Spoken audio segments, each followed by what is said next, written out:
Hello dear student, आज हम पढ़ेंगे एलोट्रॉप ऑफ कार्बन। देखिए, हमने पिछले सेक्शन पिछले लेक्चर में हमने पढ़ लिया था कि कार्बन के ऐसे क्या गुण पाए जाते हैं कि जिसके कारण कार्बन के लिए पूरी एक ऑर्गेनिक केमिस्ट्री बनी गई और कार्बन के हम पूरे इतने सारे पढ़ते हैं। तो देखिए, और भी जैसे हमने देखा था कि क्यों नहीं हम कोई और तत्व लिए और उनका कोई ऐसा बनाए कि कोई अलग सब्जेक्ट जैसे बनाए, उनके बारे में पूरा चैप्टर पढ़े। हम कार्बन का ही क्यों पढ़ रहे थे, तो हम कार्बन के क्यों पढ़ रहे थे, तो उसकी प्रॉपर्टीज देखे थे कि 4 उसमें प्रॉपर्टीज थी जिसके कारण कार्बन इतना स्पेशल हो जाता है कि क्योंकि देखिए, बिना कार्बन के हम जीवन की संभावना नहीं कर सकते, क्योंकि हर जगह कार्बन ही होता है। हम जो चीज़ें यूज करते हैं कहीं ना कहीं उसमें ज़रूर कार्बन होते हैं। हमारे बॉडीज में भी कार्बन, जैसे प्रोटीन, ग्लूकोज, सभी चीज़ें किससे बनी है? कार्बन से बनी है। तो इसलिए कार्बन से इतना इम्पॉर्टेंट हो जाता है पढ़ने के लिए, और उसको हम पूरी एक ऑर्गेनिक केमिस्ट्री के अंतर्गत पढ़ते हैं। हमने 4 प्रॉपर्टीज़ देखी थी, कौन कौन सी ऐसी प्रॉपर्टीज़ हैं जो कार्बन को अलग तत्वों से भिन्न करती हैं। तो वो 4 प्रॉपर्टीज़ थी कि कोवैलेंट गुण, कैटेनेशन गुण और आइसोमरिज्म और पॉलीमराइजेशन, ये 4 गुण ही और जो कार्बन की टेट्रावैलेंट प्रॉपर्टीज़ होती है इसको अलग तत्वों से अलग बनाते हैं। तो आइए हम आज देखते हैं कार्बन के कुछ अपर रूप, क्योंकि हमने कार्बन के बारे में सारी जानकारी पढ़ ली थी। अब देखिए, कार्बन का अपर रूप, यहाँ से पता चला कि कार्बन का ही कोई रूप होगा जिसे हम बोलेंगे एलोट्रॉप ऑफ कार्बन। अगर इसको हम देखें कार्बन का अपर रूप में, तो इसके रासायनिक गुण समान होंगे। केमिकल प्रॉपर्टीज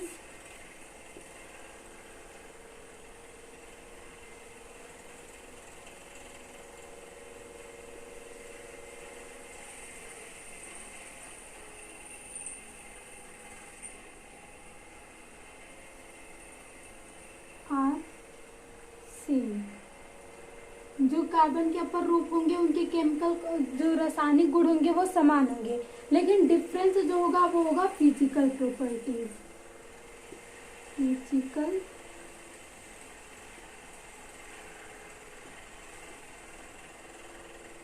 तो इसकी फिजिकल प्रॉपर्टीज होती है वो डिफरेंट होती है,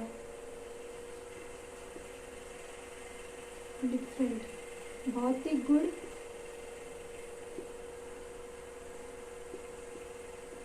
असमान होते हैं।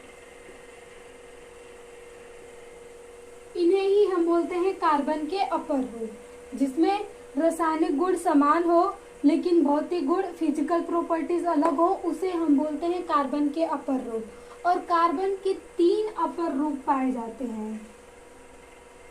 अगर यहाँ से हम देखें तो कार्बन के 3 अपर रूप पाए जाते हैं। पहला हम ले लेते हैं हीरा,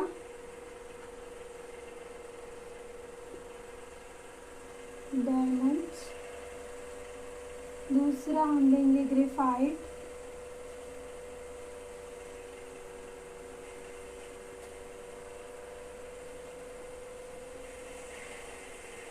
और तीसरा फ्लोरीन।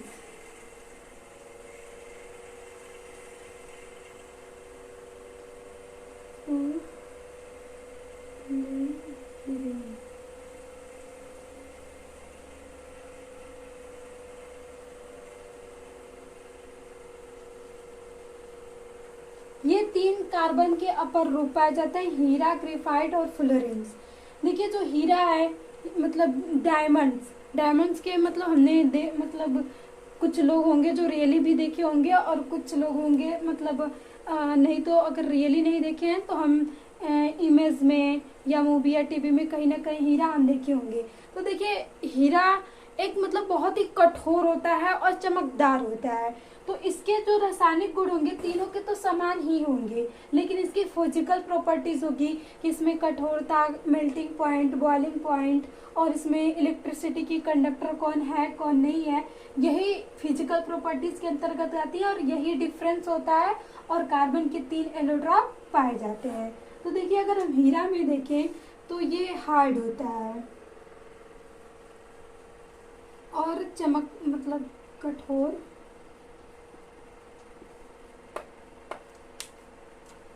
चमकदार।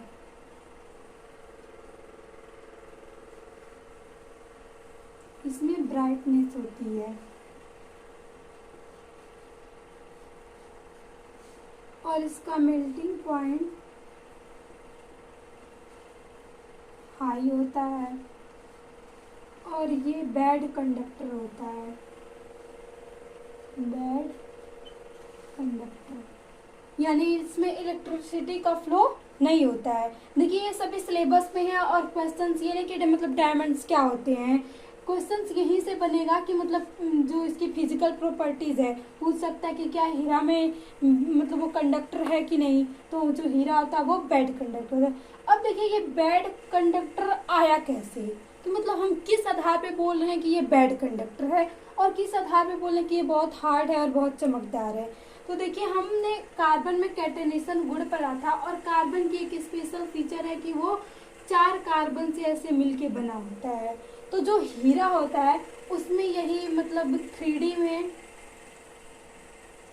3D इसका स्ट्रक्चर होता है और ये 4 कार्बन से ऐसे जुड़े होते हैं। तो क्या देखिए ये अगला 4 कार्बन से जुड़ा होगा, ये ऐसे जुड़ते जाएंगे, तो इसमें किसी की वैलेंसी खाली नहीं है क्योंकि हमने पढ़ा था कार्बन 4 बॉन्ड ही बनाता है। तो देखिए इसके विचार कंप्लीट, इसके विचार, इसके विचार, इसके विचार। तो जब यहाँ पे कोई फ्री इलेक्ट्रॉन ही नहीं है, तो जब यहाँ पे कोई नॉट फ्री इलेक्ट्रॉन, तो यहाँ पे कंडक्ट जो होगा यही बैड कंडक्टर हो जाएगा। और देखिए कठोर, ये ऐसे मतलब 4 से जुड़ जुड़ के ऐसे बना है, तो ये इसकी जो मतलब बहुत कठोर हो जाता है। और देखिए जो हीरा का यूज होता है, तो हीरा का यूज ज्वेलरी में भी किया जाता है क्योंकि रिंग्स बनाई जाती हैं, नेकलेस बनते हैं। जो लोग होते हैं अमीर वो लोग पहनते हैं हीरे के भी मतलब ज्वेलरी। और देखिए हीरा का एक यूज किया जाता है मतलब किसी कांच को अगर हमें काटना होता है तो उसकी मतलब जिसे काटते हैं उसके नुक पे थोड़ा सा हीरा लगा देते हैं तो हम आसानी से काट लेते हैं क्योंकि ये धार को तेज करता है। तो ये हीरा के प्रॉपर्टीज हो गए। अब देखिए ग्रेफाइट के हम देखते हैं। तो हमने ग्रेफाइट देखा ही होगा क्योंकि जो पेंसिल होती है, पेंसिल में जो रॉड होती है जिससे हम लिखते हैं वो होती है ग्रेफाइट। तो जो हीरा होता है वो मुलायम, मतलब ग्रेफाइट होता है वो मुलायम होता है, सॉफ्ट, और चमक इसमें भी होती है। और ये कंडक्टर होता है इलेक्ट्रिसिटी का।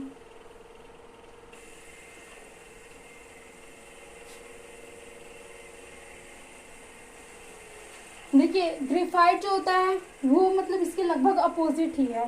ग्रेफाइट मुलायम होता है, ये बोल सकते हैं कि मतलब ये चमकदार होता है क्योंकि हम पेंसिल की जो रॉड्स होती है तो देखेंगे तो वो चमकती है। और ये कंडक्टर होता है यानी इसमें इलेक्ट्रिसिटी का फ्लो होता है। अब ये फ्लो कैसे होता है, देखिए जो ग्रेफाइट होता है, ग्रेफाइट की जो संरचना थी वो लेयर, इसकी जो संरचना होती है वो लेयर होती है, लेयर्ड, परतीय संरचना होती है। तो इसमें परतीय संरचना होती है, जैसे बेंजीन इसमें रिंग होते हैं 6 वैलेय के।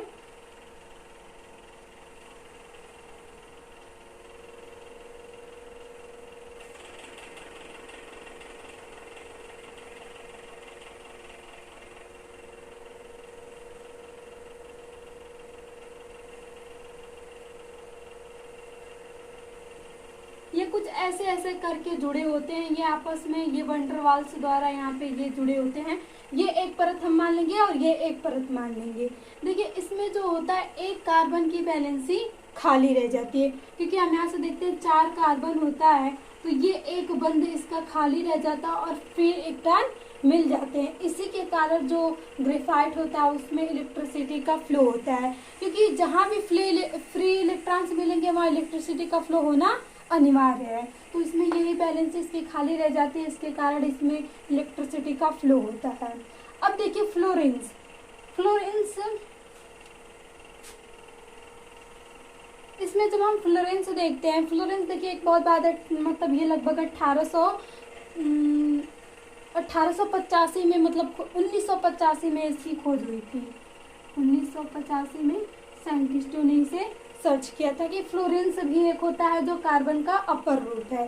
तो इसमें 60 कार्बन होते हैं और मतलब इसमें दो, एक तो हेक्सागोनल और एक पेंटागोनल, ये दोनों मिलके फ्लोरेंस की एक फुटबॉल जैसी संरचना बनाते हैं। तो देखिए फ्लोरेंस मतलब यहाँ से ऐसे क्वेश्चन, संरचना फुटबॉल, मतलब बॉयज को तो देखिए फुटबॉल फ्लोरेंस भले ये ना मतलब बाकी सब नहीं याद हो, लेकिन ये याद हो जाएगा क्योंकि मतलब देखिए फ्लोरेंस ये ऐसी संरचना होती है, इसमें कार्बन मतलब 6 वाले ऐसे करके जुड़ के एक फुटबॉल जैसी संरचना बनाते हैं। तो ये देखिए हम याद रख सकते हैं कि फ्लोरेंस फुटबॉल जैसे इसकी संरचना हो। देखिए कुछ तो नहीं याद होगा लेकिन ये तो जरूर याद हो जाएगा, और स्पेशली बॉयज को तो ये पक्का मतलब याद ही हो जाएगा क्योंकि फुटबॉल और मतलब वो प्ले करते हैं फुटबॉल से, और कुछ मतलब इस पे फ्रिक्शन भी होता है। तो फ्लोरेंस एक फुटबॉल जैसी संरचना होती है, और मतलब इसमें हेक्सागोनल और पेंटागोनल और मतलब कभी कभी हेप्टागोनल भी आके इसकी संरचना का निर्माण करते हैं। तो ये थे कार्बन के सभी अपर रूप। अब देखिए इसमें जो होते हैं कार्बन, अभी हम हाइब्रिडाइजेशन देखिए निकालेंगे कैसे होता है।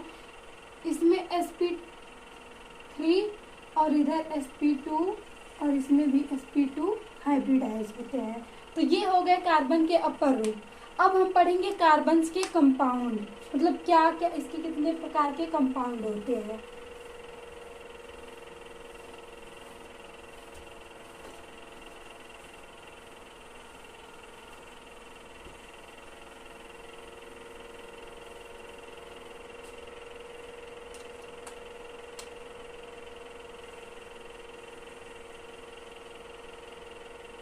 Carbon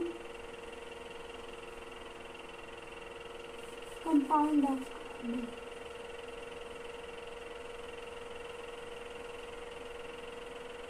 compounds of carbon.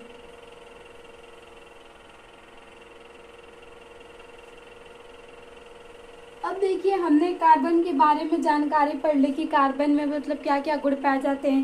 Carbon के मतलब हमने एलोट्रॉप भी पढ़ ली कि मतलब इसके अपर रूप क्या क्या कितने प्रकार के होते हैं, और मतलब एलोट्रॉप क्या होता है। अब देखिए हम देखेंगे कार्बन के कंपाउंड। आखिर कार्बन इतना स्पेशल है, हम इतना पढ़ रहे हैं तो वो क्या क्या कंपाउंड बनाता है यही तो हमें देखना है।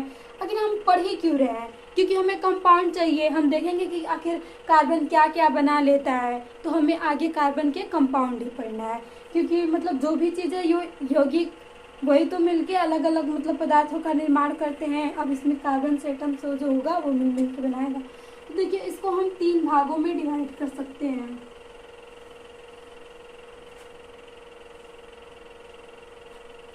देखिए एक हम बोल सकते हैं कार्बन कंपाउंड, कार्बनिक कंपाउंड, हिंदी में बोले तो कार्बनिक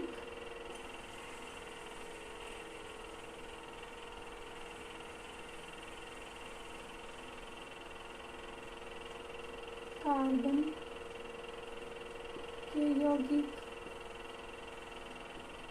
और दूसरा हम ऑर्गेनिक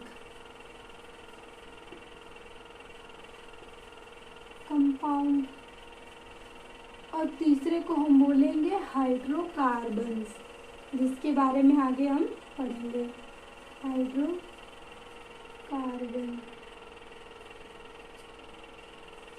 देखिए यही इसमें मेन टॉपिक है हाइड्रोकार्बन, क्योंकि मतलब 10th में हम हाइड्रोकार्बन्स ही पढ़ेंगे, बाकी ये सब भी आएंगे। तो देखिए इसमें केवल कार्बन्स होगा, जो कार्बन हो मतलब जुड़े होंगे तो इसमें हम बोलेंगे कि कार्बनिक कंपाउंड में कार्बन होगा। ऑर्गेनिक कंपाउंड में हम बोल सकते हैं carbon, hydrogen, oxygen, sulphur and nitrogen, इतने यौगिक आ सकते हैं ऑर्गेनिक कंपाउंड में। अगर हम हाइड्रोकार्बन्स देखें तो देखिए यहाँ से नाम पता चला हाइड्रोजन प्लस कार्बन, तो यहाँ hydrogen plus carbon, hydrogen plus carbon के यौगिकों को हम बोलते हैं हाइड्रोकार्बन्स। आगे हम इसी को हाइड्रोकार्बन्स को ही पढ़ेंगे, ये कितने प्रकार के होते हैं, फिर इनका नॉमेनक्लेचर हम पढ़ेंगे। क्योंकि आईपीएससी देखिए मतलब हम बहुत सारे हाइड्रोकार्बन्स बनाते जा रहे थे, तो मतलब कहीं इसका ऐसे कुछ नाम एग्जैक्ट नहीं हो पा रहा था, क्योंकि बहुत जगह हर जगह रिसर्च चल रही थी, साइंटिस्ट एक मतलब ये बनाए वो बनाए, तो अपने हिसाब से ऐसे नाम देते जा रहे थे। तो अब आगे कंफ्यूजन हो रही थी कि एक यौगिक का कई सारा कहीं मतलब नाम ना हो जाए, तो हम पहचान कैसे कर पाएंगे। तो उसी को मतलब दूर करने के लिए फिर आती है आईयूपीएसी एक, और आईयूपीएसी नॉमेनक्लेचर हम आगे पढ़ेंगे। उसके पहले हम देखेंगे कि हाइड्रोकार्बन्स क्या मतलब ये कितने प्रकार के होते हैं।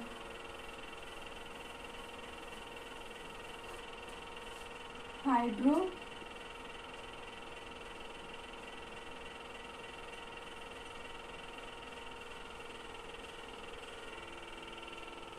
कार्बन्स, हमने देखा कि इसमें हाइड्रोजन प्लस कार्बन होंगे।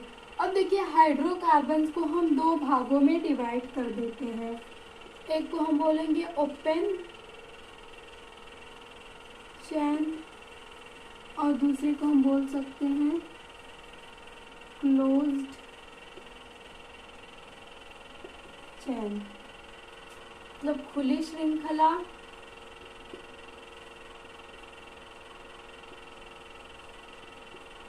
और इधर हम बोलेंगे बंद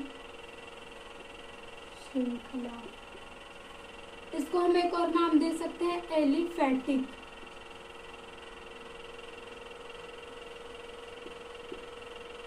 हम इसको लिख सकते हैं एरोमैटिक।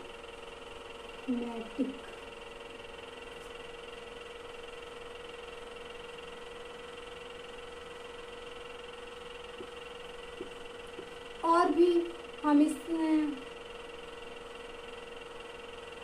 और चक्रीय, जैसे हम बोलेंगे चक्रीय। ये देखिए इसी को हम क्लोज्ड चैन।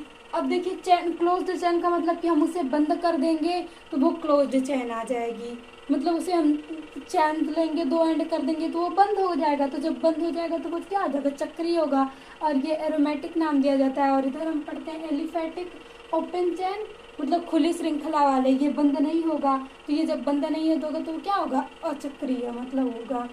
तो अब देखिए ये मतलब दो प्रकार के हाइड्रोकार्बन्स होते हैं। अब ओपन चैन में ही हम इसको भी आगे डिवाइड करेंगे तीन भागों में।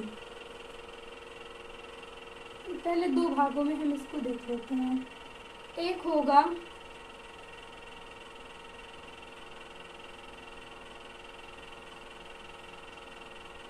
सैचुरेटेड हाइड्रो कार्बन और दूसरा अनसैचुरेटेड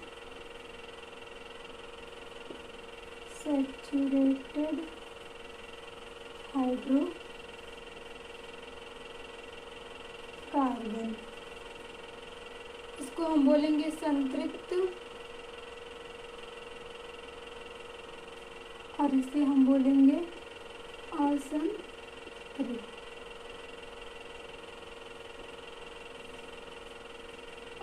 संतृप्त और असंतृप्त हाइड्रोकार्बन से जो मतलब हटेगा, हम इसे खुली श्रृंखला को संतृप्त एंड असंतृप्त में डिवाइड कर देंगे। देखिए संतृप्त में आता है एल्केन, भी हम आगे देखेंगे कि एल्केन क्या होते हैं, और इसमें दो आते हैं एल्कीन एंड एल्काइन। एल्केन जो होते हैं वो सिंगल बंध द्वारा जुड़े होंगे, एल्कीन डबल बंध द्वारा और एल्काइन ट्रिपल बंध द्वारा। जब हमने कार्बन के गुण पढ़े थे तो हमने पढ़े था कि इसमें कोवैलेंट गुण होता है, कि ये मतलब जो जितने भी कार्बन होते हैं वो आयनिक बंध द्वारा नहीं, वो कोवैलेंट बंध द्वारा जुड़े होते हैं। और तो कोवैलेंट बंध हमने केमिकल बॉन्डिंग में पढ़ा था कि वो तीन प्रकार के होते हैं, सिंगल डबल एंड ट्रिपल। तो वही है, जब सिंगल होगा तो हम उसे एल्केन बोलते हैं ऑर्गेनिक केमिस्ट्री में, और जब डबल होगा तो हम एल्कीन बोलेंगे, और जब ट्रिपल होगा तो हम एल्काइन बोलेंगे। ये हो गया हाइड्रोकार्बन्स के मतलब एक वर्गीकरण हो गया।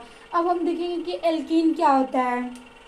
अभी अगर आप 10th में हैं तो ये नाम सुन के मतलब कहेंगे कि क्या ही पढ़ा रही है मैम, ये क्या होता है, एल्कीन क्या होता है, एल्केन क्या होता है, एल्काइन क्या होता है।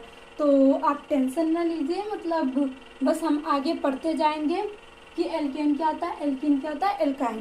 देखिए ये ऑर्गेनिक है ना, बहुत मतलब इंटरेस्टिंग है। एक बार समझ में आ गई ना तो इसमें ऐसे जुड़े रहते हैं, एक दूसरे से ऐसे जुड़ते जाएंगे।